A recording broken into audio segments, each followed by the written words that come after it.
Hello बच्चों, हाय। स्वागत है आप सभी का अपना चैनल एजुकेशन इज पावर में। तो प्यारे बच्चों, आज हम लोग पढ़ने जा रहे हैं इंग्लिश का एक बहुत ही सबसे छोटा टॉपिक होने जा रहा है, जिसका नाम है how to introduce yourself. यानी कि आप अपना इंट्रोडक्शन किस प्रकार दे सकते हैं, आप अपने परिचय दूसरों के सामने कैसे व्यक्त कर सकते हैं, इसके बारे में आप लोगों को आज सिखाया जाएगा। अगर आप कहीं जाते हैं और आपको ऐसा प्रॉब्लम्स क्रिएट हो जाते हैं कि आप लोगों को इंग्लिश में अपना परिचय देना हो, इंट्रोड्यूस करना हो, इंट्रोडक्शन देना हो, तो आप किस प्रकार अपना परिचय देंगे, इसके बारे में हम लोग आज जानने वाले हैं प्यारे बच्चों। और इसके कुछ पॉइंट्स भी होते हैं जो कि यहाँ पर दिए हुए हैं। आज मैं उन सभी पॉइंट्स को भी बताऊँगा जो आपके इंट्रोडक्शन के लिए बहुत ही कारीगर साबित होने वाले हैं। तो प्यारे बच्चों, आज का यह क्लास हम लोग स्टार्ट करने जा रहे हैं। तो सबसे पहले आप लोगों को ये देखिए गौर से, यहाँ पर लिखा हुआ है how to introduce yourself, यानी कि अपना परिचय कैसे दें, जिसका बहुत सारे वीवीआई पॉइंट्स हैं जिनकी मदद से आप अपना इंट्रोड्यूस कर सकते हैं, आप अपने बारे में इंट्रोडक्शन दे सकते हैं, किसी के सामने अपना परिचय दे सकते हैं। और बहुत ही इजी वे में मैं यहाँ पर बताने जा रहा हूँ आप लोगों को, बहुत ही अच्छी तरीके से आप लोगों को समझ में आ जाएगी। तो देखिए प्यारे बच्चों, सबसे पहला स्टेप आप लोगों का होने जा रहा है ग्रीट, यानी कि आप लोगों को ग्रीट कैसे करना है। ग्रीट का मतलब होता है अभिवादन करना, या नमस्कार करना, या प्रणाम करना, या जो कि अलग अलग कंट्री या अलग अलग स्टेट में अलग अलग तरह से ग्रीट किया जाता है। जैसे हिंदी में प्रणाम, पंजाबी में सत श्री अकाल जी, एवरीथिंग किए जाते हैं। ठीक है। उसके बाद आप लोगों को अपना नाम, यानी कि आप लोगों को अपना नाम बताना है ग्रीट करने के बाद। उसके बाद आप लोगों को अपने जगह के बारे में बताना है कि आप लोग किस जगह से बिलोंग करते हैं, किस जगह पे रहते हैं, उस जगह का नाम बताना है। उसके बाद आप लोगों को अपने फैमिली के बारे में बताना है, अपने परिवार के सदस्यों के बारे में बताना है। ठीक है प्यारे बच्चों, आई होप कि आप लोगों को बहुत ही अच्छी तरीके से समझ में आ रही होंगी। और उसके बाद आप लोगों को अपने क्वालिफ़िकेशन के बारे में बताना है। क्वालिफ़िकेशन का मतलब होता है आपके पढ़ाई लिखाई या किसी चीज़ की तैयारी, मतलब आप क्या कर रहे हैं अभी, क्या आपके पास क्वालिफ़िकेशन है, आप किस चीज़ की पढ़ाई कर रहे हैं या फिर किस चीज़ की तैयारी कर रहे हैं, ये होता है क्वालिफ़िकेशन में। और यहाँ पर आप लोग देख रहे होंगे एडिशनल क्वालिफ़िकेशन स्किल, इसका मतलब होता है कि इन सभी काम के बावजूद आपके पास और किसी चीज़ की स्किल है और किसी चीज़ का कोर्स आपके पास है, एक्स्ट्रा कुछ क्वालिफ़िकेशन है, या फिर एक्स्ट्रा सब्जेक्ट के बारे में आप लोग इसके बारे में बताइए। क्या आप पढ़ाई के अलावा और कोई अदर काम करते हैं, ये होता है एडिशनल क्वालिफ़िकेशन में। अगर आपके पास है तो बताइए, और नहीं है तो ये कोई ज़्यादा इम्पोर्टेंट नहीं रखता है, ये आप स्किप भी कर सकते हैं प्यारे बच्चों। ठीक है। अब थोड़ी सी आगे बढ़ते हैं, ये थोड़ा सा और कुछ पॉइंट्स हैं जिनको आप लोगों को जानना बहुत ही बेहद ज़रूरी है। यहाँ पर दिया हुआ है एक्सपीरियंस। एक्सपीरियंस का मतलब होता है अनुभव, यानी कि किसी चीज़ को करते हुए आपको कितने साल का एक्सपीरियंस हो गया है, इसके बारे में आप लोगों को बताना है। और उसके बाद आप लोगों को बताना है हॉबी, यानी कि हॉबी का मतलब होता है कि आपको किस चीज़ में रुचि है, मतलब आपको किस चीज़ में सबसे ज़्यादा इंटरेस्ट होता है, उसके बारे में बताना है, किस चीज़ में आप लोगों को ज़्यादा मज़ा आता है। और उसके बाद आप लोगों को क्या करना है, तो अंत कर देना है। ठीक है प्यारे बच्चों। तो आप लोग देखिए यहाँ पर, आप लोगों को यहाँ पर ये जो फॉर्मल दिया हुआ है, इस फॉर्मल के बारे में मैं आगे आप लोगों को बताऊंगा, लेकिन फ़िलहाल मैं यहाँ पर आप लोगों को बता देता हूँ।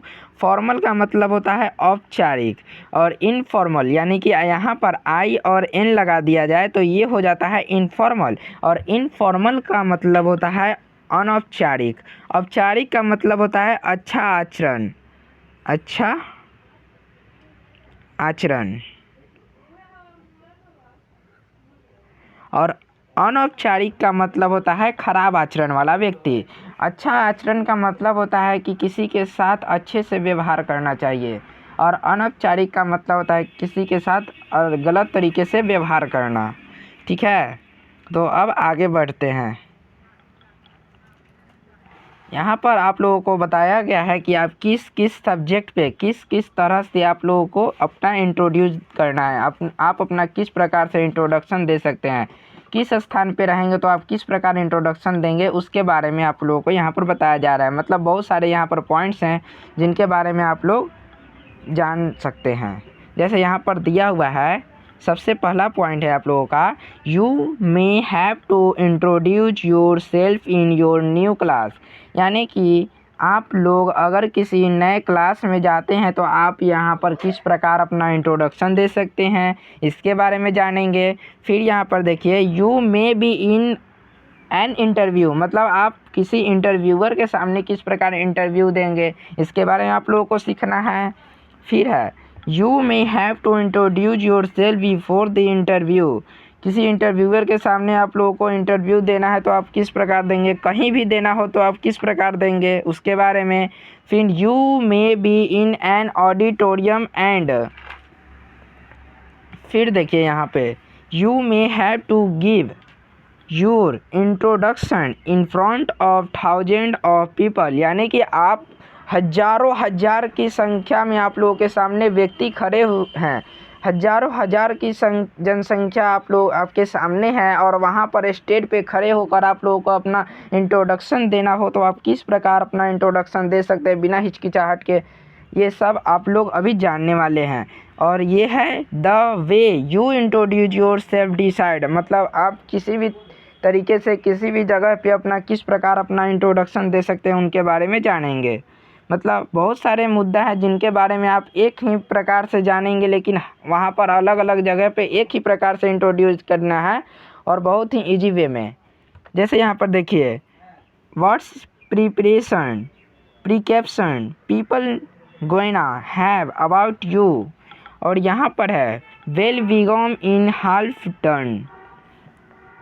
तो यहाँ पर देखिए प्यारे बच्चों, अब सबसे फ्रंट पे आते हैं जहाँ से हम लोगों का मेन मुद्दा रहने वाला है। जैसे देखिए, आप लोगों को मैंने अभी अभी बताया कि आप लोगों को सर्वप्रथम क्या करना है, तो ग्रीट करना है।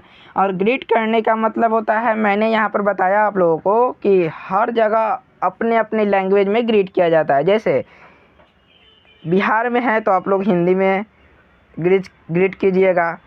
और ग्रीट करने का मतलब होता है, सबसे पहला देखिए यहाँ पर ग्रीट किस प्रकार किया जाता है। हिंदी में प्रणाम, इंग्लिश में गुड मॉर्निंग कहा जाता है। जो व्यक्ति इंग्लिश बोलते हैं तो उनको समझा जाता है कि वो ज़्यादा पढ़ा लिखा व्यक्ति है, थोड़ी बहुत इंग्लिश बोलते हैं तो उनको समझा जाता है कि वो ज़्यादा पढ़े लिखे हैं, तो वो क्या बोलते हैं, गुड मॉर्निंग।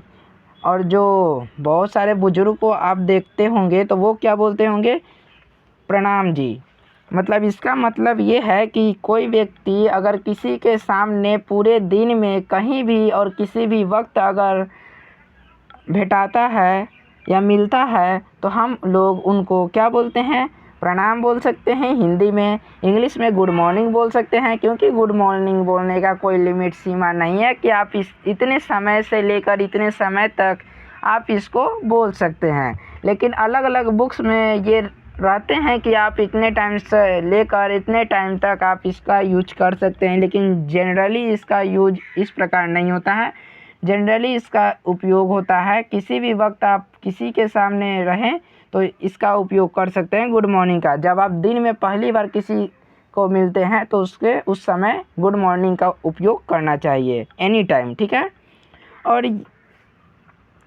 और ये देखिए यहाँ पर दिया हुआ है गुड आफ्टरनून। गुड आफ्टरनून का उपयोग हम लोग दोपहर में 12 बजे से लेकर शाम 5 बजे तक हम लोग गुड आफ्टरनून का उपयोग करते हैं। मतलब हम कहीं भी किसी के सामने गुड आफ्टरनून का उपयोग कर सकते हैं, लेकिन इनका कुछ लिमिटेशन है, कुछ टाइम है, कुछ रूल्स हैं जिनको आप लोगों को फॉलो करते हुए चलना है। जैसे यहाँ पर देखिए, गुड आफ्टरनून कीजिएगा तो आप लोगों को यह टाइम निश्चित किया गया है कि आप लोग गुड आफ्टरनून तभी कह सकते हैं जब आप 12 बजे, दोपहर के 12 बजे से लेकर 5 बजे, शाम 5 बजे तक का समय है, ठीक है। और गुड इवनिंग कहने का समय है शाम 5 बजे से लेकर रात 12 बजे तक। यानी कि आप लोग जानते ही होंगे कि रात को जब 12 बजता है तो 12 बजने के बाद दिन जो होता है वो चेंज हो जाता है। तो बहुत सारे व्यक्ति ऐसे भी होते हैं जो शाम 5 बजे से रात 12 बजे तक के बीच में गुड नाइट का भी उपयोग करते हैं, लेकिन ये गलत है। लेकिन जेन्युइन लोग करते हैं, जेन्युइनली इसका प्रयोग किया जाता है। ठीक है प्यारे बच्चों, और अभी मैंने आप लोगों को एक और चीज़ बताया था फॉर्मल के बारे में। एक मिनट, फॉर्मल के बारे में मैंने आप लोगों को बताया था FOR, सॉरी प्यारे बच्चों, देखिए यहाँ पर लिखा हुआ है, आप लोगों को दिखाता हूँ मैं। ये देखिए यहाँ पर लिखा हुआ है फॉर्मल यानी कि औपचारिक। तो ये जो औपचारिक वाला विषय है, इसका उपयोग हम लोग अच्छे आचरण के लिए करते हैं। किस प्रकार के आचरण के लिए करते हैं? तो अच्छे आचरण के लिए करते हैं। और यहीं पर अगर IN यानी कि इनऔपचारिक लगा दिया जाए, अनौपचारिक लगा दिया जाए, तो ये जो होता है वो गलत व्यवहार के लिए किया जाता है, खराब आचरण के लिए किया जाता है। यहाँ पर आप लोग देख रहे होंगे, यहाँ पर लिखा हुआ है, क्या लिखा हुआ है? तो हे, हेलो, हे, व्हाट्सअप, इन सभी इसे जो होता है, ये जो है वो क्या है? तो इनफॉर्मल्स वर्ड हैं, फॉर्मल्स वर्ड नहीं है। फॉर्मल्स वर्ड क्या है? तो ये जितने भी मैंने अभी 3 टॉपिक को आप लोगों को बताया, ये जो है वो फॉर्मल्स वर्ड है। लेकिन अभी ये जो मैं बता रहा हूँ, ये क्या है? गलत है, इनफॉर्मल्स वर्ड हैं। इनका उपयोग हम तब कर सकते हैं जब कोई व्यक्ति हमारे बराबरी का हो। अगर कोई व्यक्ति हमसे बड़ा है तो हम इसका उपयोग नहीं कर सकते। इसका उपयोग करने का एक लिमिट, सीमा है। या तो कोई व्यक्ति आपके बराबर का है तब ये बोल सकते हैं, या फिर आपसे वो व्यक्ति छोटा है तब आप इसका उपयोग कर सकते हैं। लेकिन ये करना उचित नहीं रहता है, लेकिन कर सकते हैं। लेकिन आप लोग कोशिश कीजिएगा कि आप जनरली इस वर्ड का उपयोग करें, फॉर्मल वर्ड का उपयोग करें, क्योंकि ये बोलते समय भी अच्छी नहीं लगती है। और यहाँ पर मैंने लिख भी दिया है कि इन सभी को इसे अपने बराबरी वालों के साथ यूज किया जा सकता है, न कि बड़ों के साथ। ठीक है प्यारे बच्चों, तो आशा है कि आप लोगों को यहाँ तक बहुत ही अच्छी तरीके से समझ में आ रहा होगा। तो प्यारे बच्चों, इस वीडियो को ज़्यादा से ज़्यादा शेयर कीजिएगा और लाइक कीजिएगा, सब्सक्राइब कीजिएगा। प्यारे बच्चों, अब हम लोग आगे देखते हैं। सबसे पहले मैंने बोला था ग्रीट, यानी कि अपना अभिवादन कैसे करना है, आप लोगों को ग्रीट कैसे करना है उसके बारे में मैंने बता दिया था। दूसरे नंबर पे था क्या? आप लोगों को नेम, यानी कि आप लोगों को अपना, जब आप लोग अपना अभिवादन कर लेंगे तो उसके बाद आप लोगों को अपना नाम बताना है। जैसे आप लोगों का नाम कुछ होगा, मेरा नाम कुछ है, जैसे मेरा नाम यहाँ पर लिखा हुआ है जोशी कुमार, तो मैं बता सकता हूँ कि my name is Joshi Kumar. ठीक है प्यारे बच्चों, ठीक उसी प्रकार आप लोगों का कुछ नाम होगा, जैसे रोशन कुमार, तो लिख लीजिएगा my name is Roshan Kumar, Rohit Kumar, या जो भी हो, एनीथिंग, जो भी आप लोगों का नाम हो, आप लोग अपना नाम बोल सकते हैं। ठीक है, इसका कोई लिमिट, मतलब इसमें कोई प्रॉब्लम्स नहीं है। बहुत सारे बच्चे इस डिस का भी प्रयोग करते होंगे, IM का भी प्रयोग करते होंगे, तो ये जो है वो इनफॉर्मल्स हैं। ठीक है, इनका उपयोग करना बहुत ही गलत साबित हो सकता है, और ये इंट्रोड्यूस के लिए गलत तो है ही। ठीक है, और उसके बाद आप लोगों को अपना प्लेस के बारे में बताना है प्यारे बच्चों। जैसे देखिए यहाँ पर आप लोगों को अपना क्या बताना है? प्लेस के बारे में। और प्लेस के बारे में बताने के लिए आप लोगों को मुख्यतः 2 रूल दिए हुए हैं। जैसे आप लोग अपने जहाँ पर रहते हैं, जिस स्थान से बिलोंग करते हैं, उस स्थान का नाम लिख लीजिएगा। जहाँ पे आप रहते हैं उस स्थान का नाम लिख लीजिएगा। जैसे आई बिलोंग टू दरवेशपुर, मैं दरवेशपुर में रहता हूँ तो मैं अपना दरवेशपुर लिख दूंगा। आप बिलोंग्स टू भी प्रयोग कर सकते हैं या फ्रॉम भी प्रयोग कर सकते हैं। आई एम फ्रॉम दरवेशपुर, आप इन दोनों रूल को प्रयोग में ला सकते हैं। यहाँ पर आप लोगों को गलत नहीं किया जा सकता है, क्योंकि ये दोनों जो है वो रूल जो है वो उचित है। ठीक है प्यारे बच्चों, और इसके बाद मैंने बताया था, क्या बताया था? फैमिली के बारे में। आप लोगों को जब आप लोग अपना प्लेस के बारे में बता देंगे तो उसके बाद आप लोग अपना क्या बताइएगा? तो फैमिली के बारे में बताइएगा। तो यहाँ पर आप लोगों को बताना है कि in my family apart from my parents. इतना तो आप लोगों को याद ही कर लेना पड़ेगा। और इसके बाद तो आप लोग कुछ भी लिख सकते हैं, जैसे I have a elder brother and 2 Elder sister. इसका मतलब क्या हुआ? एल्डर ब्रदर और एल्डर सिस्टर का मतलब होता है बड़ा भाई या बड़ी बहन। ठीक है प्यारे बच्चों, और in my family apart from my parents, मेरे परिवार में मेरे परिवार में माता पिता के साथ क्या है, तो एक बड़े भाई और 2 बड़ी बहन भी हैं। ठीक है प्यारे बच्चों, इसका मतलब ये होता है। अब आगे बढ़ते हैं प्यारे बच्चों। जैसे आप लोगों को मैंने बताया था अभी कि जब आप लोगों को अपने फैमिली के बारे में बता देंगे तो उसके बाद आप लोगों को बताना होगा, क्या बताना होगा, अपने क्वालिफ़िकेशन स्किल के बारे में बताना होगा। ठीक है, क्वालिफ़िकेशन स्किल के बारे में नहीं, सिर्फ आप लोगों को अपने क्वालिफ़िकेशंस के बारे में बताना है। और क्वालिफ़िकेशंस के बारे में बताने के लिए आप लोगों को ये पता ही होगा, क्वालिफ़िकेशन का मतलब होता है कि आप अभी मतलब प्रेजेंट में आप क्या हैं, या फिर क्या कर रहे हैं, या फिर किस चीज़ की तैयारी कर रहे हैं, ये आप लोगों को अभी बताना पड़ेगा। आप लोग प्रेजेंट में क्या कर रहे हैं। ठीक है प्यारे बच्चों, तो अभी मतलब मान के चलिए कि मैं अभी क्लास 10th में हूँ तो 10th लिख दूँगा। अगर 1 में हूँ तो 1, 5 में हूँ तो 5, 11 में हूँ तो 11। मतलब आप जिस क्लास में हैं वो आप लिख सकते हैं। लेकिन एक प्रॉब्लम्स हैं प्यारे बच्चों इसमें, कि आप लोग यहाँ पर लिखेंगे आई एम इन क्लास 10, तो आप यहाँ पर जो ऊपर में लिखते होंगे TH यानी कि 10th, तो आप इस TH का उपयोग नहीं कर सकते हैं, क्योंकि ये गलत साबित होता है, गलत हो सकता है। अगर आप लोगों को ये TH का प्रयोग करना है तो वहाँ पर लिखा होना चाहिए क्लास के जगह पर स्टैंडर्ड। अगर स्टैंडर्ड का उपयोग किया जाता है तो आप क्लास 10th यानी कि TH का उपयोग कर सकते हैं लास्ट में, और नहीं तो आप लोग TH का उपयोग नहीं कर सकते। और मेरे ख्याल से ये ज़्यादा उचित रहेगा, आई एम इन क्लास 10। ठीक है, 10 बोलिए, परफेक्ट है।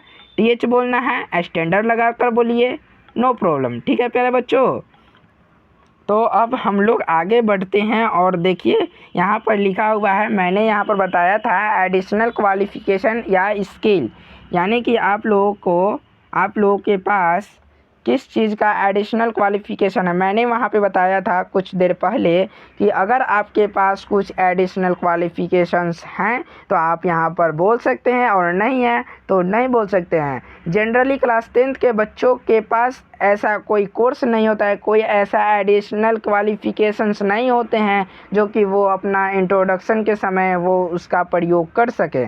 तो ये जनरली 11th 12th के बाद वाले बच्चों के पास होते हैं, या फिर 11th 12th के बच्चों के पास ऐसा स्किल होते हैं। उस समय बच्चे कंप्यूटर्स वगैरह सीख लेते हैं, तो उस समय उनके पास एक एडिशनल क्वालिफ़िकेशंस आ जाते हैं। जैसे आप लोगों के पास अगर हो सकता है, बाय द वे आप लोगों के पास अगर किसी बच्चे के पास एडिशनल क्वालिफ़िकेशंस होंगे तो आप लोग बता सकते हैं, I have done 6 month basics computer.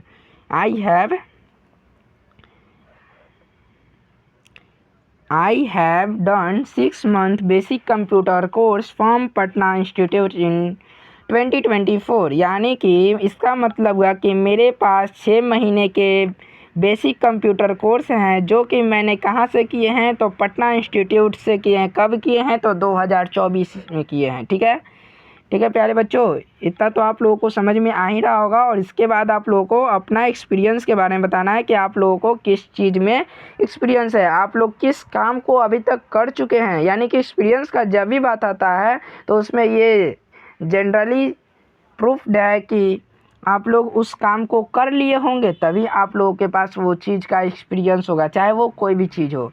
जैसे यहाँ पर मान के चलिए, यहाँ पर लिखा हुआ है I have 2 year experience in teaching field. यानी कि यहाँ पर बोला जा रहा है I have 2 year experience in क्या, तो टीचिंग फील्ड। यानी कि मेरे पास जो है वो 2 साल का किस चीज़ का एक्सपीरियंस है, तो पढ़ाने का एक्सपीरियंस है, टीचिंग फील्ड का एक्सपीरियंस है। ठीक है प्यारे बच्चों, ये आप लिख सकते हैं, बोल सकते हैं।